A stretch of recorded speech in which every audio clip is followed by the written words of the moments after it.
John 8:32. You will know the truth, and the truth will set you free. Fear and control. Ano ang kinalaman ng takot sa control sa ating kapaligiran? Dear Lord, we thank you that you are in control. We thank you, Lord, that you take away our fears. And now we ask you to be our teacher, our preacher. Lead us unto greater knowledge of you.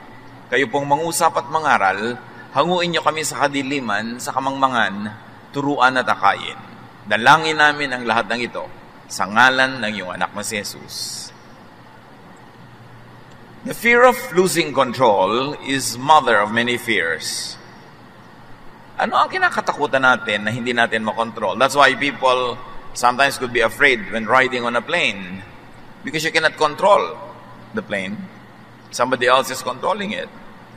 Minsan natatakot ang mga taong ospital kasi biglang from being a free person, under the control sila ng mga doktor and other practitioners. Kung anong kakainin nila, anong iinumin nila, ay dinidikta ng iba.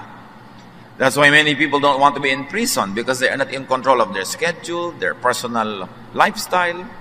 Many people are afraid of being under strict authority or in an unknown situation, a new situation, because in all this, we do not have control, or we have very little control. People fear losing control of their lives, of their affairs, activities, and their decisions. Kaya yung isang mayamang lalaking gustong sumunod sa Panginoon, nung sinabihan siyang, ibenta mo ang iyong kayamanan at ibigay mo sa mahihirap at sumunod ka sa akin, hindi niya nagawa. Meron siyang kinakatakutan. Natatakot siya to lose control of his wealth. Because money can control many things, he did not want to lose his money. Kaya maraming taong gustong yumaman, kasi pag mayaman ka, marami ka nakokontrol ng tao, bagay, sitwasyon, wealth, and power to control, so why lose it?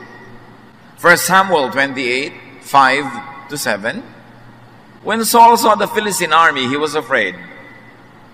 He inquired of the Lord, but the Lord did not answer him by dreams or Urim or prophets. Saul then said to his attendants, find me a woman who is a medium so I may go and inquire of her. Si Saul, dati pag may gusto siyang itanong sa Diyos, tinatanong niya through prophets and through dreams, nakakausap siya. Pero ngayon, tahimik ang Diyos, pupunta siya sa gyera, hindi niya alam kung anong gagawin. He was not in control because he did not know the situation. Kaya ang mga sundalo, ang mga army, ang mga gobyerno, they spend a lot of money on intelligence gathering, on espionage, because when they know the facts, they are in control. But Samuel was not in control because he did not know the facts. And he was very, very afraid. He even went to a wrong consultant just to know what he needed to know. Ezra 4:4-5. The peoples around them set out to discourage the people of Judah and make them afraid to go on building. They hired counselors to work against them and to frustrate their plans. So ang mga taga-Judah gustong buuin uli ang templo, yung mga paligid at pader ng templo, pero natatakot yung mga tao sa paligid na pag lumakas uli ang Judah, baka pati sila makontrol. So in-influence nila ang mga tao sa Judah na huwag ituloy ang kanilang plano. The people were given misinformation and false news, therefore discouragement, which was in effect a negative control. And the result, Ezra 4:24, thus the work of the house of God in Jerusalem came to a standstill. Because of false news, hindi natuloy ang paggawa ng templo. Because control of people's minds means control of their bodies. Kaya dapat nakikinig tayo sa taong dapat pakinggan at hindi natin pinapakinggan yung hindi dapat pakinggan. Pinipili ang pinapakinggan. Oras na ang bulong, salita, diwa ng isang tao ay nakapasok sa iyong tenga, papasok sa iyong brain, at na-influence ka, susunod na yung katawan mo. Nakokontrol ng kapwa ang iyong katawan by controlling your mind, by controlling the information you get or the misinformation fed to you. Kaya nakakatakot makinig sa mga tao hindi reliable kasi baka ka mapahamak. Because they take control of you, not you controlling yourself. Matthew 2:1-3. When Jesus was born in the village of Bethlehem in Judea, Herod was king. When King Herod heard about this, he was worried, and so was everyone else in Jerusalem. King si Herod, may ipinanganak na King of Kings, si Jesus. At hindi niya alam kung ano mangyayari pag lumaki ang batang ito, ano mangyayari sa kanyang sariling trono, so natakot siya. Because to be king, you are in control. But when there is another contender to the throne, when there is another king, there's a threat. The result, Matthew 2:16, Herod gave orders for his men to kill all the boys who lived in or near Jerusalem. This is people feared losing control, so fear makes people do crazy things. Kuminsan, meron kang asawa, gusto mong kontrolin. And sometimes you can do crazy things para lang makontrol siya. Nagagawa mo sa boyfriend, sa girlfriend, pag-control sa anak, pag-control sa mga tauhan, pag-control sa mga kakilala.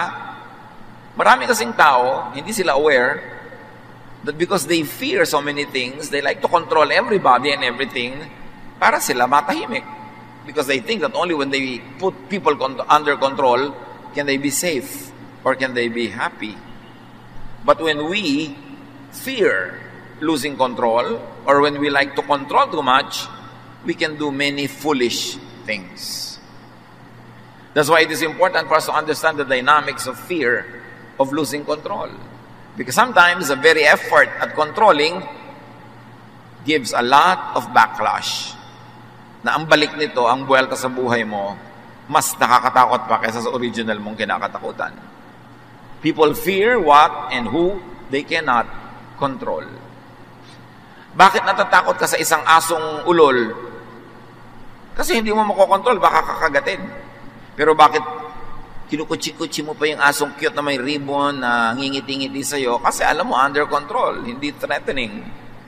Bakit natatakot ka pag may tao kang kasuak sa lubong na lasing at may hawak na barel? Kasi hindi mo siya under control. Under control siya ng alcohol. Kaya napakahalaga that God should be in control. Kasi pag kung sino-sino lang ang in control, nagkakagulo-gulo ang mundo. People are afraid of nature, of darkness. Maraming tao takot sa dilim kasi hindi mo alam kung ano yung nandun. May ahas ba? May tao ba? Mayroon bang danger? People are afraid even of nature. Natatakot ka sa lindol kasi hindi mo makontrol kung hanggang kailan ang uga, hanggang ano ang pwede niyang ugain. And people feel afraid. They are very afraid of the strong, especially if the strong is wicked. Natatakot tayo sa tubig. Maraming mga takot sa tubig kasi hindi mo nakokontrol yung tubig at pwede kang lumubog. Matthew 14:29-30, Peter got down out of the boat, walked on the water, and came toward Jesus. But when he saw the wind, he was afraid and beginning to sink, cried out, "Lord, save me." Una, natatakot sila kay Jesus, hindi nila kilala. Sabi nila, "It's a ghost." Pero sabi ni Jesus, "It is I, do not fear." So nawala yung fear nila kasi kilala na nila, alam na nila. Dahil takot tayo sa unknown. Pagkatapos, naglalakad ang Panginoon sa tubig. Gusto ni Pedro maglakad din sa tubig. Pitaglakad naman siya. Pero nung nalibang siya at napatingin sa mga hangin, again, the wind is mysterious, especially to ancient people. Natakot siya uli. And because of that, he lost the capacity to float. Lumubog siya. But the important lesson is, antidote to fear of what you cannot control is God or Jesus. Kaya yung mga nananalig sa Diyos, malalaki ang pananalig, nananalig kay Jesus, mas payapa. Kasi yung hindi nila kayang kontrolin, ipinagtitiwala nila sa Diyos. Mga bagay na hindi nila naiintindihan, ipinagtitiwala pa rin nila sa Diyos. Kaya, point to point, mas tahimik ang buhay ng nananalig sa Diyos. Kasi hindi siya nagjo-Diyos-Diyosan, hindi niya sinisikap na kontrolin at alamin ang lahat, ipinagtitiwala niya sa Diyos ang mga hindi niya kayang gawin at hindi niya kayang alamin. Ano ang relasyon ni Jesus and fear and control? Jesus is Son of God. All the powers of heaven were given to Him. That at the name of Jesus, in the name of Jesus, every knee will bow in heaven, on earth, and under the earth. But Jesus does not control people. Kaya si Jesus, hindi siya threatening eh. Hindi siya nakakatakot lapitan kasi hindi kanya kakagatin.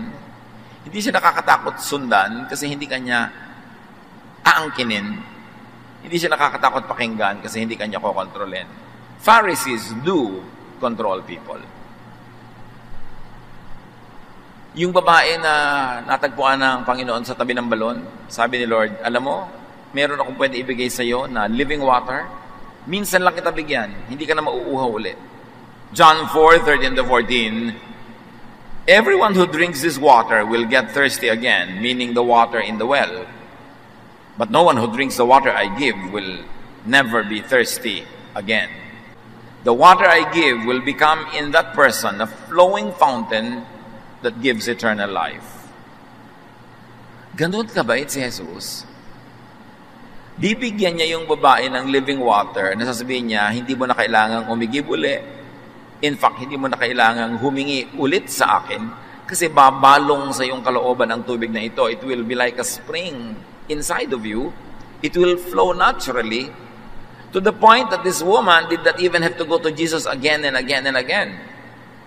Yun ang tunay na pag-ibig. Yung merong tao nangangailangan, imbes bigyan mo linggo-linggo, buwan-buwan, para sumunod sa iyo, bibigyan mo na ng bangka, bibigyan mo ng net, tuturuan mo mga isda, at kahit hindi na siya pumalik uli sa iyo, mabubuhay na siya. Very liberating kind of love. Pero kung gusto mong paasahin lang sa iyo, sweldohan mo na lang linggo-linggo, buwan-buwan, hindi yan lalayo. Pero pag binigyan mo ng kabuhayan, na pwede na siyang magbuhay ng wala ka, yun ang tunay na nakakapagpalayang pagmamahal at pagtulong, at ganoon ang style ni Jesus. Jesus provides self-sustaining satisfaction and power. There was no need to always come to Him. He liberates people that comes to Him. Hindi niya ine-enslave, hindi niya itinatali sa Kanya, hindi niya kinakawawa. Matthew 14:25-27, shortly before dawn, Jesus went out to them walking on the lake. When the disciples saw Him walking on the lake, they were terrified. It's a ghost, they said, and cried out in fear. But Jesus immediately said to them, take courage, it is I, don't be afraid. Nasa kalagitnaan ng dagat sa madilim na hating gabi, nakasakay sa bangka na may malalakas na hangin, nakakatakot ang setting, tapos lumapit pa si Jesus naglalakad on water. Napagkamalan nilang multo. It's a ghost, sabi nila. Pero nung nagpakilala si Jesus, it is I, don't be afraid. Natahimik ang loob nila. What is the issue here? Knowledge of who it was, and generally knowledge of what it is, what it could be, means control. You can control what you know. You can control your reaction to what you know. And control means fearlessness, which means power. Kaya sinasabi nila, knowledge is power. Ang walang alam, ang madilim ang isip, ang mangmang, maraming takot. Kaya kahit na nag-aaral ka ng Bible, pero ang dami mong hindi alam ng mga blind corners, marami kang interpretation na hindi alam, maraming verses na hindi mo naiintindihan, kumisan ang nagiging bunga pa sa'yo, puro takot takot na takot ka. Mag-end of the world, takot na takot ka sa bawat lindol, takot na takot ka sa bawat kahit ano na lang, ang naging bunga sa'yo ng half knowledge is fear. Because the other half of a one-half knowledge is ignorance. And a one-half wisdom is a one-whole nonsense. Kaya marami, pag hindi nag-aaral lang mabuti, lalo lang nagkakaroon ng fear. Lalo lang na naliligaw. Kaya dapat talaga mag-aaral na mag-aaral. Now, knowing ideas, knowing people, knowing Jesus, knowing about Jesus, knowing about the power and love of Jesus, sets people free and empowers. Ang tunay na pagkakakilala kay Jesus, nakakapagpalaya, hindi nakakapagpatali. Pagka si Jesus ay parang nakilala mo sa Biblia, sa mga kwento, sa mga aral, sa mga preaching and teaching, tapos ang nagiging bunga, natatali ka, nagagapos, lumilit ang mundo mo, kumikitid ang iyong isip, lumiliit ang mga options mo sa buhay, nababawasan ang iyong kasiyahan, ang iyong fulfillment, maling pagkakilala yon. Dahil ang tunay na pagkakilala kay Jesus, ang tunay na mabuting pagbabasa ng Biblia, pag-aaral ng mga bagay na spiritual, ang nagiging bunga, nawawala ang iyong mga fear at nagkakaroon ka ng kapayapaan, kasiyahan, katahimikan. Pero bakit ang dami nag-aaral ng Biblia? Puro na lamang takot sa end of the world ang laman ng utak. takot na lamang pag tumingin sila sa tasa, nandun ang demonyo. Pag tumingin sila sa buhol-buhol na pansit, nandun si Satanas. Laging nakakakita ng mga takot, yung laging may mga worries, kung ano-ano, maling pagkakilala sa Diyos. Sabi ni Jesus, "It is I, do not be afraid." At dumakilala nila at nalaman nilang si Jesus yun, na tahimik ang kanilang loob. Bakit pwede mo ipagkatiwala kay Jesus ang lahat? Because He died for us. Because He is the Son of God. Because He is the greatest of all power, the King of all kings. And when Jesus says, "My peace I leave with you, my peace I give to you," it means you can have peace by one, using your God-given ability to know what you can know so that you will have power to control a situation that is beneficial to you. But knowing Jesus also means trusting Him for everything else that you cannot know at the moment. You don't know, but God knows. And God loves you, and that God has a plan for you, and you can be at peace. Jesus gives people control over their lives, of their affairs, their activities, their decisions. Yung isang tao na tinirahan ng maraming demonyo ang kanyang katawan nung pinalaya ni Jesus, sabi ng tao, "Susunod na lang po't sasama ako sa inyo." Kasi ganun yun eh. Pag ikaw'y alipin, binili kita, pinalaya kita, sa kanya, hindi ka na alipin, pero alipin na kita. Lumipat ka lang ng amo. So yung taong tinirahan ng masasamang espiritu, naalipin siya ng mga demonyo, ngayon pinalaya siya ni Jesus, feeling niya, duty niya na sumunod kay Jesus. Sabi niya, "Sasama na lang po ako sa inyo. Total, pinalaya niyo ako." Mark 5:18-19. When Jesus was getting into the boat, the man begged to go with him, but Jesus would not let him. Instead, He said, "Go home to your family and tell them how much the Lord has done for you and how good He has been to you." Hindi inalipin ni Jesus, hindi niya pinasunod sa kanya. Jesus did not exploit the man's excitement and faith in Him. Because Jesus set people free from control of demons, from control of the Jewish law, from control of the teachers of the law, from control of the Pharisees. At para kay Jesus, ang pagtanggal sa iyong fear, tanggalin ang mga kumokontrol sa iyo, liban sa Espiritu ng Diyos, na kusa mo namang sinusunod at hindi nagpipilit na sundin mo siya. Pero kabaligtaran ang ginagawa ng maraming religious leaders and religions, oras na naging member ka nila, kokontrolin ka na. Yun ang ginagawa ng mga Pharisees. Yun ang ginagawa ng mga teachers of the law. They control people's lives. Kaliit-liit ang butil ng buhay ng tao everyday, under their control. Kailan magtatrabaho, kailan hindi magtatrabaho, anong kakainin, anong hindi kakainin, anong isusuot, anong hindi isusuot, kanino makikisalamuha, sinong papakasalan. Under control lahat, parang robot ang mga tao. That's why Jesus taught the people of His time to be free from the laws of Moses, from the law of Israel even, except the laws that were loving and kind and merciful. Kaya yung pagkakaalipin ng mga tao sa Sabat, na wala ka nang pwede magawa sa Sabat, pinalaya niya, at then to very, very strongly demonstrate that, ginawa niya ang mga mahahalaga niyang hiwala, Sabat pa, kung kailan bawal magtrabaho. Yung mga kinakain ng taong kinokontrol lahat ng mga pare, sabi niya, it's not important what gets into the mouth or what gets out of it. Pinalaya niya yung mga tao sa kanilang pagiging obligado na maging malupit sa nagkakasala dahil inuutos ang batas ni Moses, papatayin nila, babatuhin nila hanggang mamatay nagkakasala. Pero si Lord, ipinakita niya na pwedeng hindi mo batuhin. Ang totoo, the people were obligated by law to stone this adulterous woman to death. Parang may kasalanan na sila pag hindi nila binato. Pero, sabi ni Jesus, sino man ang walang kasalanan, siya na yung mambato. And that set even those people free from having to stone the woman because they know may kasalanan din sila, therefore they were not qualified. Ibang-iba si Jesus, nagpapalaya. Kabaligtaran ng karamihan sa mga religious practices na nagkokontrol ng lahat-lahat. Kaya tuloy takot ka sa pastor, takot ka sa iyong Bible study leader, takot ka sa iyong choir director, kasi puro bawal at puro mga kalupitan. Pero hindi ganun. Dapat matapat matapat ka sa ginagawa mong ministry, matapat ka sa pagkanta, sa pagtugtog, hindi dahil natatakot ka sa kapwa mo tao, kundi dahil mahal mo ang Diyos, na pinaglilingkuran mo, na alam mo, pag nagawa mo ng mabuti ang iyong ministry, maraming makikinabang, matututo, magigising, magkakaroon ng kaliwanagan, and God is glorified, and people are helped. That's why you are faithful to your ministry, not because of fear.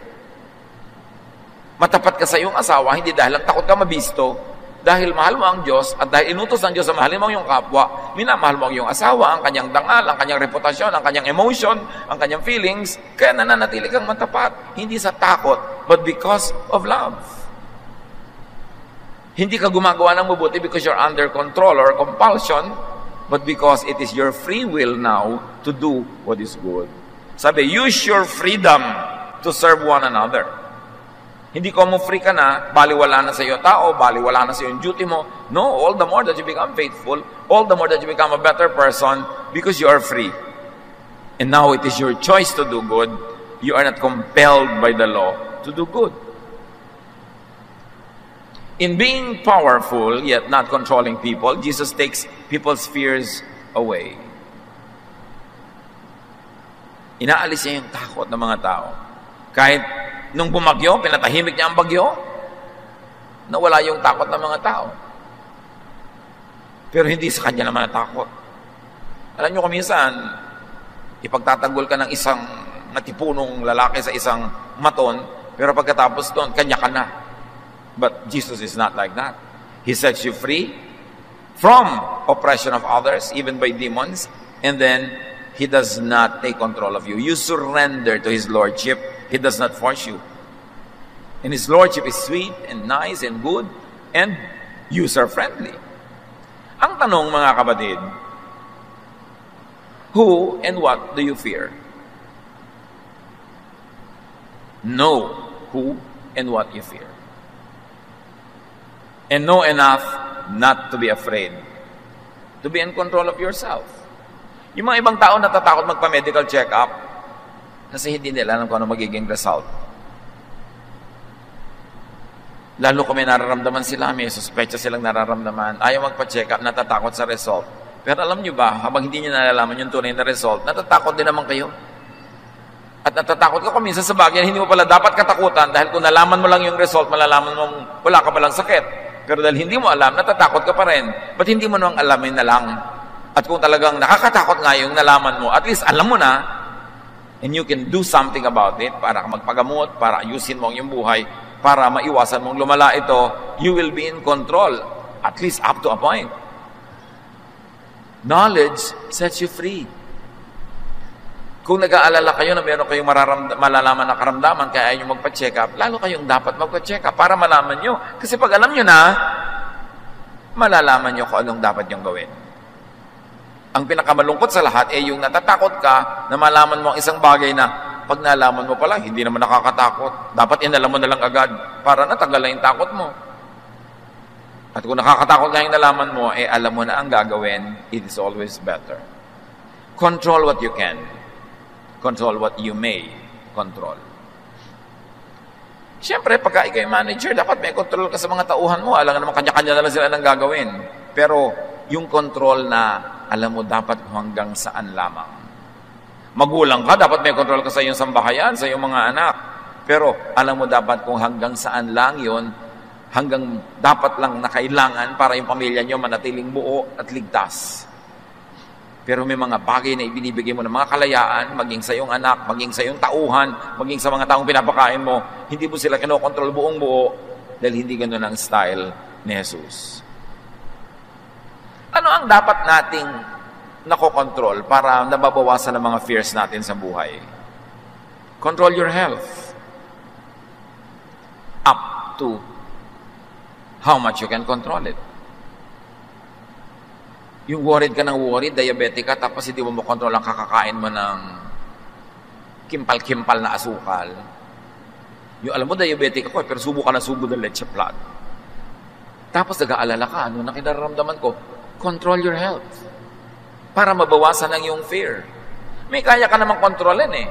Yung hindi mo makontrol, ipa sa Diyos mo. Pero yung makokontrol mo, kontrolan mo yan. Control your finances. Bakit tayo maraming fear tungkol sa pera? Madalas, ang fear ay ito lang. You spend more than you earn.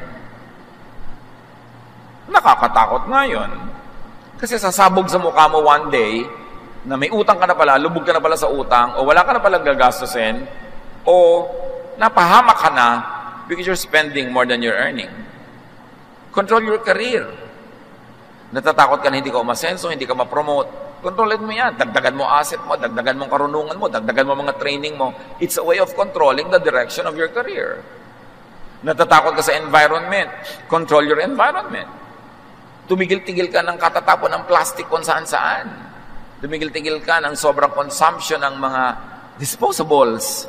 Tumigil-tigil ka ng pagpulyot sa hangin, ng pagsira sa kalikasan, para huwag kang matakot na balikan ka ng kalikasan one of these days. In other words, what do you fear? You have to have more knowledge, which means more control. And more control means less weakness, less fear. So control what you must. Not other people, control yourself. So that you will not be afraid of what you could be doing. Put yourself under your own control. What you cannot control, give and lift up to God. Paano mo makokontrol ang grade mo, estudyante? Natatakot ka, baka ka bumagsak pagka binigay na yung grades. Every day, control your attendance sa school. Control the submission of your homework and other requirements. Control your review time, your study time. Makokontrol mo ang grade mo.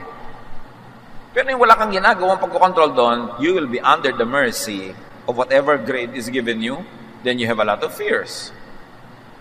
Marami tayong dapat kinokontrol. Because God is God of order. And order means you control. Pero ang control natin, kuminsan, ginagamit natin to control people, their emotion, we manipulate them, we control their activities to suit our taste. Hindi yon. Ang kontrolin mo, sarili. At pag inayos mo yung sarili mo, susunod ang buong environment, naaayos din. Up to a point. Up to a great point. And when afraid or feeling weak, remember God. Because when you are not in control, God is. What you cannot control, God can. Matthew 14:29, then Peter got down out of the boat, walked on the water, and came toward Jesus. Because his knowledge of Jesus enabled him to surmount even physical realities and difficulties. Ang ganda ng symbolism ng kwento. Na sa mga naniniwala, walang imposible.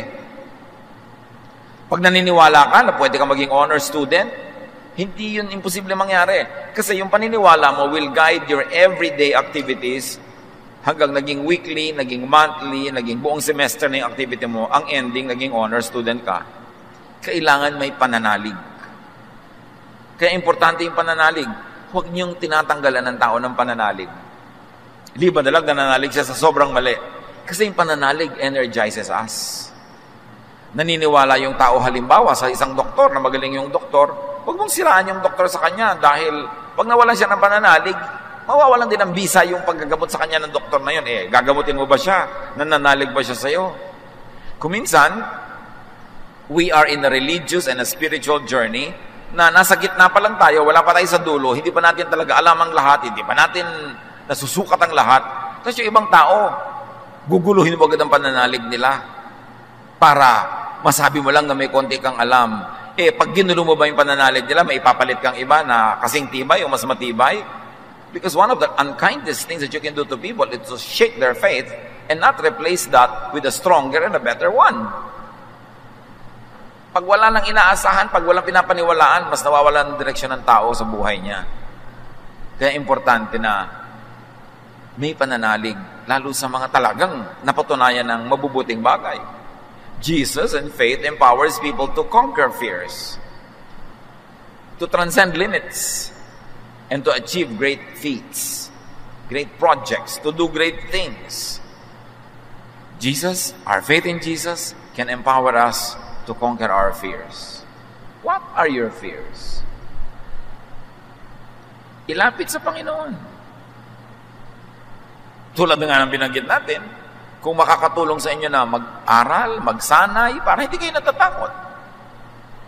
Natatakot ka magbaneho dahil Hindi ka sanay? Magsanay ka na magsanay para matanggal yung takot mo. Pero hindi matatanggal kung lagi kang iiwas sa kinakatakutan mo. Kailangan magapi ang kinakatakutan. Yung iba natatakot magsalita in public, subukan mo ng subukan hanggang masanay ka. Natatakot yung iba na magsabi ng tulay nilang niloloob. So buong buhay, kinikimkim na lang niloloob nila. Nagiging slave sila ng iba. Kung ano ipagawa sa kanila, gagawin nila kasi hindi sila makatanggi. Kahit natatakot ka magsalita. Ano mga kinakatakutan natin? Kailangan natin yun na malampasan. Pag hindi mo kinontrol ang sarili mo, kokontrolin ka ng iba. Pag hindi mo kinontrol ang mga gagawin mo, nagpasya ka itong gagawin ko, kokontrolin ko environment ko para ko magawa. Pag hindi ka nanindigan, iba ang kokontrol sa'yo. Uy, saan ka pupunta? Diyan lang. Halika, sumama ka sa akin. Ayaw mo kasi. Halika na. O sige na nga. Nakontrol ka na. Kasi hindi mo kinokontrol ang sarili mo. Yung peer pressure sa mga kabataan, nagpapakontrol sila sa iba. Kasi wala silang paninindigan. Dapat kokontrolin natin ang sarili para hindi tayo kokontrolin ng iba. 1 John 4:4, you belong to God. God's Spirit is in you and is more powerful than the one that is in the world. Pag buhay na buhay, masiglang-masiglang Espiritu ng Diyos sa ating puso, wala tayong kakatakutan. Kahit forces of darkness.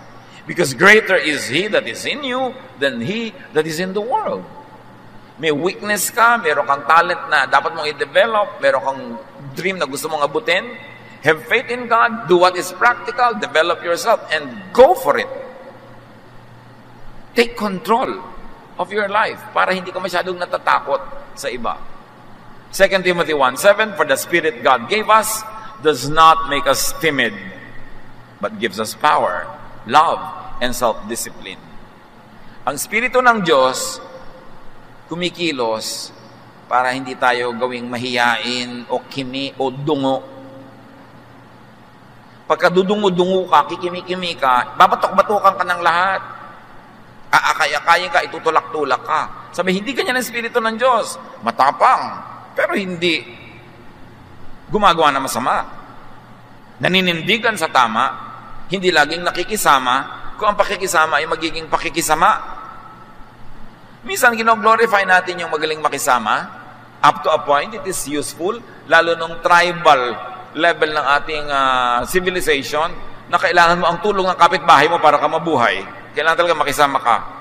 Pero meron tayong isang katangian na hindi natin laging naitatanghal, ito'y paninindigan. May mga panahon na hindi ka dapat makisama, dapat kang manindigan. At kung yun ay kokontrolin na ng iba ang buhay mo, kokontrol nila ang love life mo, kokontrol nila ang karir mo, kokontrol nila kung anong kakainin mo, paano ka mabubuhay, dapat ka nang manindigan nun. Kasi hindi ka dapat kinokontrol ng iba. Diyos ang lumikha sa iyo nga, hindi ka kinokontrol ng Diyos, binibigyan ka ng laya, bakit ka magpapakontrol kung kani-kanino? Iba naman yung parental authority, lalo't habang bata ka pa, dapat ka talagang sumunod. You don't know too much para magsarili ka agad. At kahit matanda ka na, mas matanda pa rin sa iyong magulang mo kahit tumanda ka na. So dapat nakikinig ka pa rin. And the premise of obedience to parents is because parents love you. Sometimes they may not be perfect, they may commit mistakes, but they will not intentionally lead you astray. Minsan nagkakamali rin sila pero hindi naman nila sasadyain na ipahama ka. Bihirang-bihira ang magulang na gano'n, baka 0.01% lang. Kaya mahalaga, alam mo, kanino ba ako nagpapakontrol? Ba't kayo magpapakontrol sa mga kaibigan nyo, sa mga kaeskwelan nyo? Bakit pakain ba nila kayo? Pero pag niyaya ka umabsent, punta ka naman. Pag niyaya ka gumawa ng mali, mayali ka, may pupukpukin tayo, papatayin natin, sasama ka naman. Kailangan marunong ka manindigan. Yan ang ituro natin sa mga kabataan. You should not be under the control of your friends. You should not be under the control of anybody except God, who does not even control you. Because you have to submit to God willingly. Importante na naiintindihan natin sa spiritualidad yon, that it is your birthright to be in control of your life led by God.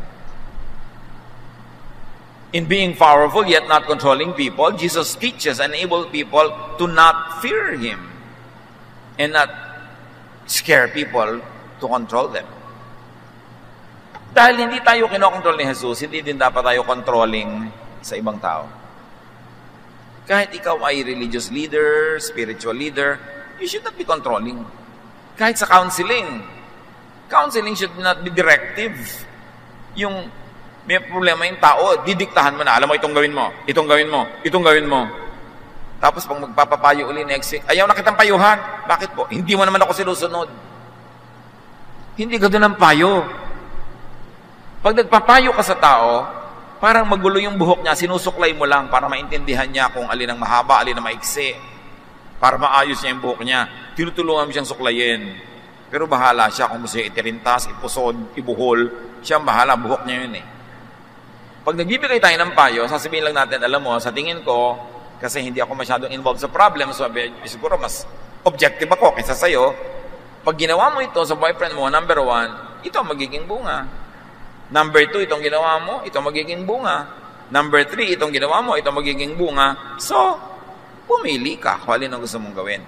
Counselor, hindi mo sinasabing gawin mo yung to. Kung hindi mo gagawin, huwag ka nang babalik sa akin. Dictation yon. Hindi yon counsel.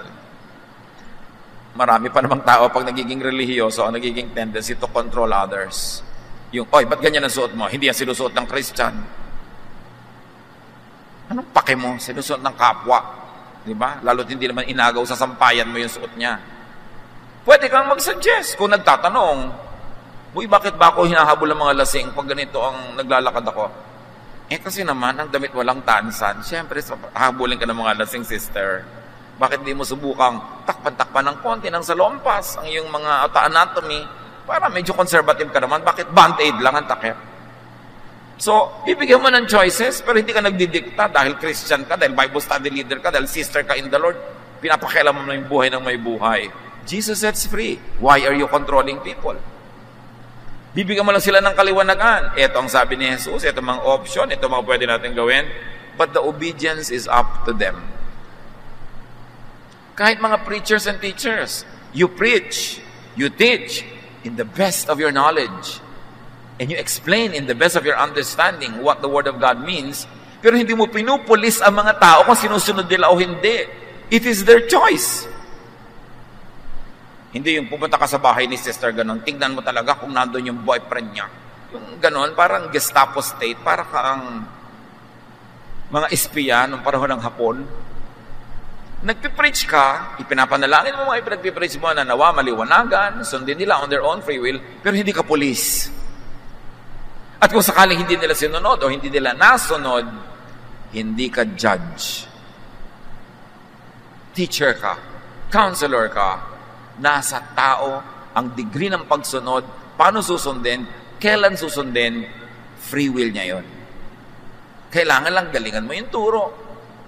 Win them over with love para for everything else that they don't want to really understand or obey, because of your love, it becomes easier for them to be obedient to a way that's probably not totally known to them yet, but could be known to them more and more as they obey more and more. But you should encourage obedience, not by scaring people, but by loving them. Yung bang sumusunod ka, kahit hindi ka agree, kasi alam mo mahal ka na hindi ka naman ipapahamak nito. So, bibigyan mo ng pagkakataong mapatunayan niyang tama yung kanyang ipinapayo. Nalilito ang church kung siya ay light, teacher, guide, counselor, o kung siya ay police o hukom. Kaya ang linaw-linaw ng turo ni Lord, do not judge others. Just love people. Give them the privilege to obey from their own free will and volition, because it is much more joyful to do something when it comes from within your heart. But teach them, guide them, pray for them, so that their heart finds it compelling and finds it reasonable to obey the Word of God. Pero hindi ka nagpupulis ng kapwa. Kaya nagkakagulo mga Kristiyano, nagchichismisa, nagsusumbungan, nag-aaway-away, kasi nagpupulis sila, hindi naman sila inutusan ng Diyos na maging pulis. Love people, laging ganon. Gusto mong baguhin ang isang tao para siya magbago para sa ikabubuti niya, mahalin mo.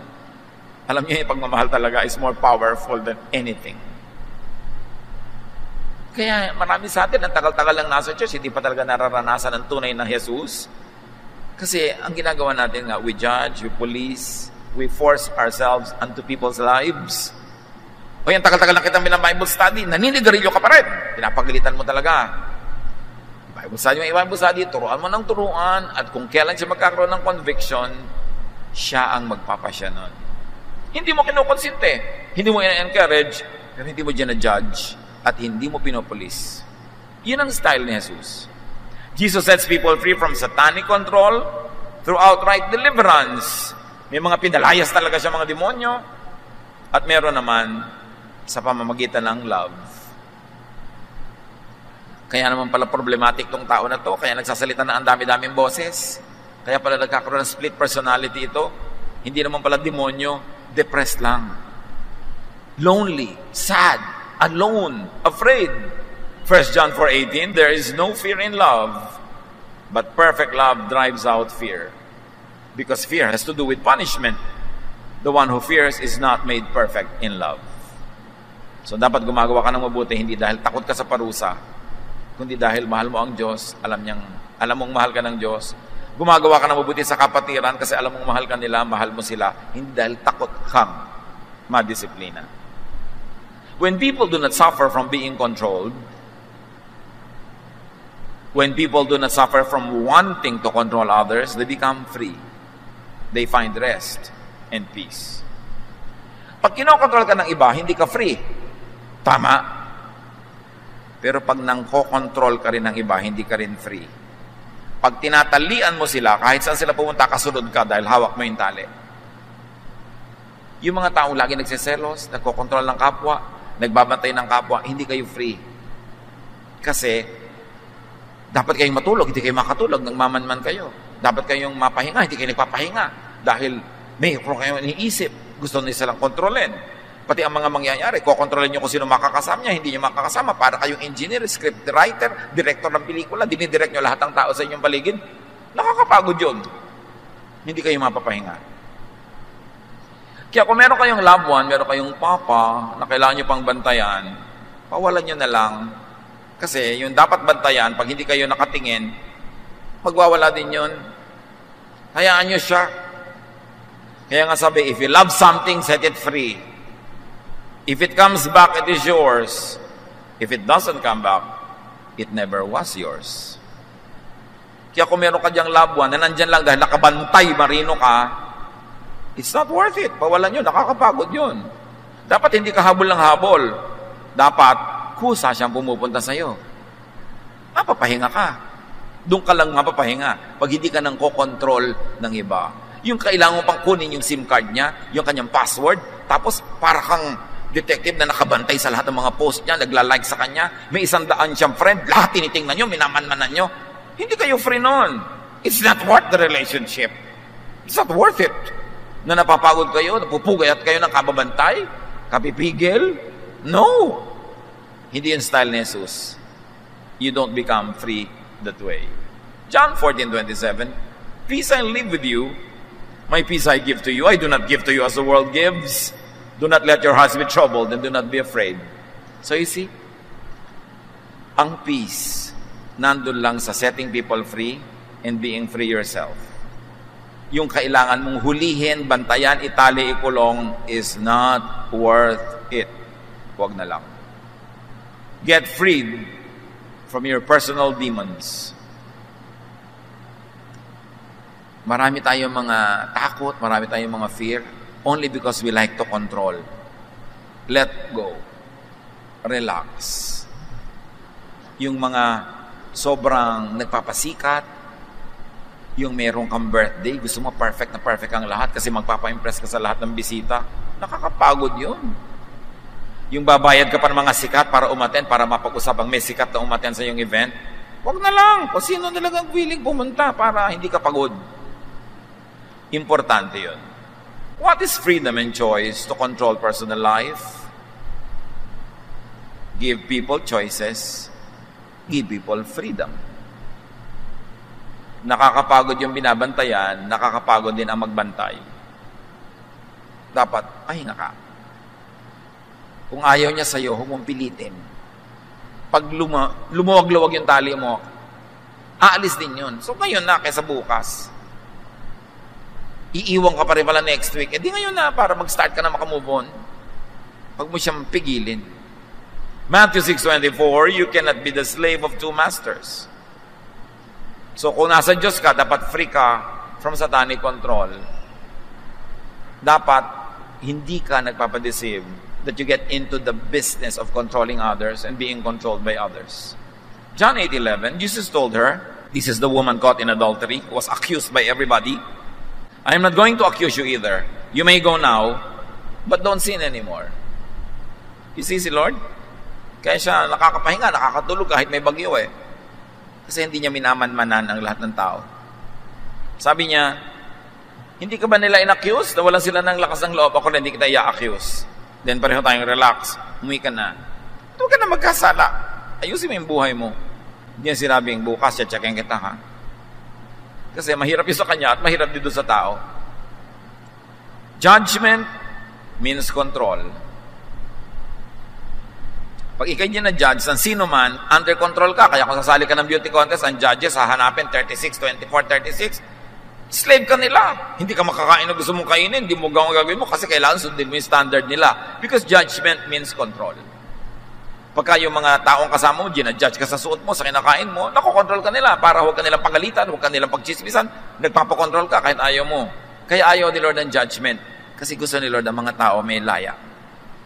Forgiveness is freedom. Kaya si Lord forgives. Di ba pag merong may utang sa'yo, habang hindi mo pa pinapatawad kasi hindi makabayad, hindi ka matingnan, hindi ka masalubong, hiyang-hiya, parang bulate pagkakaharap ka, o nagbubulag, hindi ka nakikita, kasi may utang na hindi pa bayad. Gusto mong makalaya siya, sabi mo, oy, kalimutan mo na nga yung utang mo, huwag kang mag-inerte dyan, sige na, kalimutan mo na. Bigla siyang lalaya. Kaya si Jesus, nagpapatawad, kasi gusto tayong palayain. Habang ang isang tao hindi mo pa pinapatawad, tinatali mo pa siya. Yung may nagawa sa yung mali, pero pag nagpapatawa, hindi ka tumatawa. Hindi mo pa pinapatawad, hawak mo pa siya. Pero alam mo ba na, hawak ka rin niya? Tinatalian mo siya, nandoon siya sa kabilang dulo ng tali. Sino ang nasa kabilang dulo? Di ikaw. Pareho kayong nakatali. Sino mang tao na hindi mo pinapatawad, tinatali mo, pero nakatali ka rin sa kanya.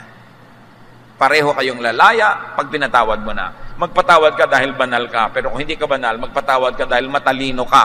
Kasi habang hindi mo pinapatawad, pareho kayo nakatali. Patawarin na. And that is the way of Jesus. Pag in-analyze mo yung psychology ni Jesus, ang galing. Yung psychiatry, pag in-analyze mo mga ginagawa niya through the laws of physics, the laws of chemistry, sociology, anthropology, puro tama. Kaya, sundin. At kung hindi masyado naiintindihan, dahil sa mga napatunayan na ni Jesus, sundin na natin siya para sa mga bagay na di pa natin naiintindihan tungkol sa Kanya. Kasi sapat-sapat na yung patunay niya na mahal niya tayo at tama siya. Galatians 5:13, you, my brothers and sisters, were called to be free. You, kapatid, have to be free in life. Maraming mga babae magsasabi sa akin dito sa Facebook, gusto ko pong gawin ang magagawa kung gusto kong gawin sa buhay, pero hindi ko magawa dahil umaasa lang po ako sa husband ko, sa income niya ay napakaliit. Hindi maghanap buhay ka. Marami namang paraan para kumita kahit may anak ka, kahit meron kang ginagawa. You have to be free. And freedom means also financial freedom. Natural, kung umaasa ka lang lagi, kay asawa mo yan, kay anak mo, magulang mo, umaasa ka, hindi ka talaga free.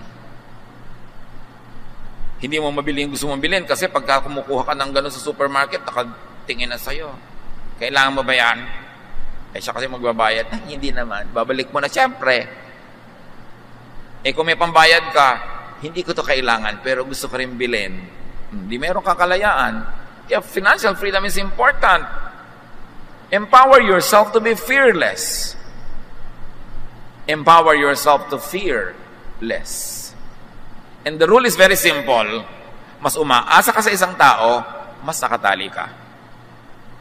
Masarap yung hindi ka humihiwalay sa asawa mo, hindi ka lumalayo, hindi dahil umaasa ka lang sa sweldo niya, dahil mas may pera ka pa nga, pero umaasa, dahil mahal mo siya, kaya ka nag-stay.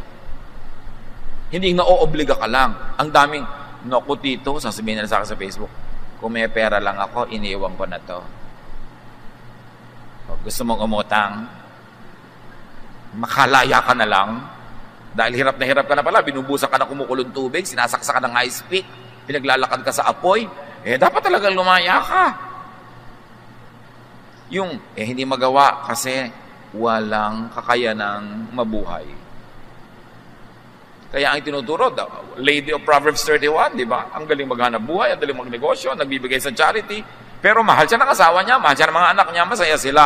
Pero nandun siya, hindi dahil wala na siyang choice. Nandun siya kasi choice niya. And you've got to have freedom to have the choice. Empower yourself. Children of God should not overdepend on others, even emotionally, financially, materially. We should produce more than we need so we can give what is in excess to others who are less capable to support themselves. Luke 4:18. The Lord's Spirit has come to me because He has chosen me to tell the good news to the poor. The Lord has sent me to announce freedom to prisoners, to give sight to the blind, to free everyone who suffers. That is the work of the Spirit of God. That is the work of the Son of God to set people free. Kaya si Mary na kinokontrol ng kapatid niyan si Martha, sabi ni Martha, yung kapatid ko si Mary, bakit nakikitumpok sa inyo dyan sa usapan? Ipadala niyo sa kusina where women belong.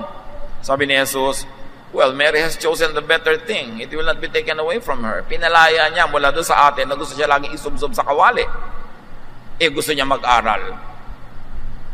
Yung mga babae na pinalaya ng Panginoon, sinusundan siya hanggang Jerusalem.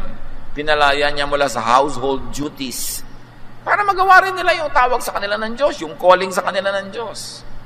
Yung mga tinitira ng demonyo na nakatira sa kuweba, pinuntahan niya, pinalaya niya, nakauwi sa sariling bahay. Yung babaeng Samaritana na umiigib sa tanghaling tapat sa pag-iwas sa mga chismosa sa bahayan niya, kasi paghapon, nandun na lahat ng chismosa sa balon, pupunta siya tanghaling tapat para walang tao. Pero nung pinalaya ni Jesus, binigyan ni Jesus ng self-worth, ng realization, siya pa ang pumunta sa mga kapitbahay. Sabi niya, ay alam niyo, pinamit ako, ang galing ha, ito na yata yung Misaya, halik kayo, pakinggan niyo. Si Jesus nagpapalaya, hindi nagkukulong. Sadly, many religious teachings nagkukulong imbes magpalaya. Baligtad. To oppress people who are impaired by sensory laws, Jesus gives the power to be free, to live life to the fullest. Minsan ka lang mabuhay sa mundong ito. No matter how much you believe in eternity and how long eternity will be, minsan ka lang dito. Huwag mong sayangin. Lasapin ang dapat lasapin, kainin ang dapat kainin, gawin ang dapat gawin, alamin ang dapat alamin, and when you die, meet your Creator. But while you're still here, don't waste your time. Don't waste your life in slavery. You have to be free. Ano man ang kahulugan sa inyo ng freedom na yon, kayo ang mag-isip. Ano man ang tumatali, pumipigil sa inyo na maging kung ano talaga ang tawag sa inyo ng Diyos, kayo ay maging kayo, ano man yon, you have to be free. Hindi kayo nilikha ng Diyos para maging alipin o ari-arian ng sino man o ano man. This freedom, this is self-control, and this is the good news of the gospel. Ano ba ang number one na tumatali sa mga Israelita? The laws of Moses, the laws of Judaism, the laws of Israel. Doon pinalaya. Sabi niya, hay, kalimutan niyo lahat ng command. Isang command na lang ibibigay ko sa inyo. Ito yung kami niya sa utak niyo. Love. Yung mga command na hindi loving, oppressive, nakaka-enslave, nakakasakal, padaanin niyo sa aking turo na love. Pag hindi loving, pwede niyo na isang tabi, hindi niyo na dapat obligahin ang sarili niyo sundin kasi hindi naman loving. Hindi kayo napapabuti. Yung mga Pharisees na yan, mga teacher na yan, sabi ko, tingnan nyo sila. Hindi naman nila ginagawa ang tinuturo nila sa inyo. Tapos pakinig kayo ng pakinig. Pinalaya ni Jesus ang mga tao mula sa law. Kasi yun ang oppressor sa buhay nila noon. Sabi niya, come to me all of you who are tired and heavy laden, and I'll give you rest. Only in freedom can you find rest. Mag-i-invest ka dapat sa iyong freedom. Knowledge, strength, power, not to use against people, but to set yourself free. Romans 8:15, the Spirit you receive does not make you slaves, so that you will live in fear again. Brother, the Spirit you received brought about your adoption to sonship. And son is the opposite of slave. Son means free. Son also means daughter. Psalm 27:1, the Lord is my light and my salvation. Whom shall I fear? The Lord is my stronghold of my life. Of whom shall I be afraid? There is no force or power greater than Jesus who is in your heart. And that power wants you free. Jesus wants you free. 1 John 4:4, the one who is in you is greater than the one who is in the world. The greatest power, Jesus sets you free, does not control you. So why be a slave of something or someone less than Jesus? Why be a slave of anything or any law, even the Jewish law? And very importantly, why enslave and control others? Mapapagod ka rin, mahihirapan ka rin. Freedom and rest is not in being controlled by others, and it is not in controlling others. Freedom and rest is in letting go, whatever it is. Kung meron kayong mga inferiority complex, mga feeling of inadequacy, bitterness, sadness, anger, let go. When you are free, you can be rested. It is important to be free of anything that holds you. Even memories that can hold you. The past, fear of the future, it will not set you free. Free yourself by the power of the Lord Jesus. Dear God, teach us how to apply these high ideals in daily living so that we could be in control of our lives to do what is good, what is best. Teach us, Lord, to avoid this great temptation to control others, because that also controls us, that also enslaves us. Pag bulay-bulayan natin sumandali, huwag pagmadalian. Your freedom means so much that Jesus died for it. Isipin how to be free from those that oppress us. Maybe it is self-imposed, self-made, self-manufactured, or made by others. Ask God how you can strengthen yourself so you could declare freedom, autonomy, and independence. And if you're going to be with people, you love people and stay with people, it is because it is your free will. It is because of your love, not because you're afraid. Lord, finish this message in the hearts of your people. Lead us to apply this in daily life. Spend some moment in silent reflection.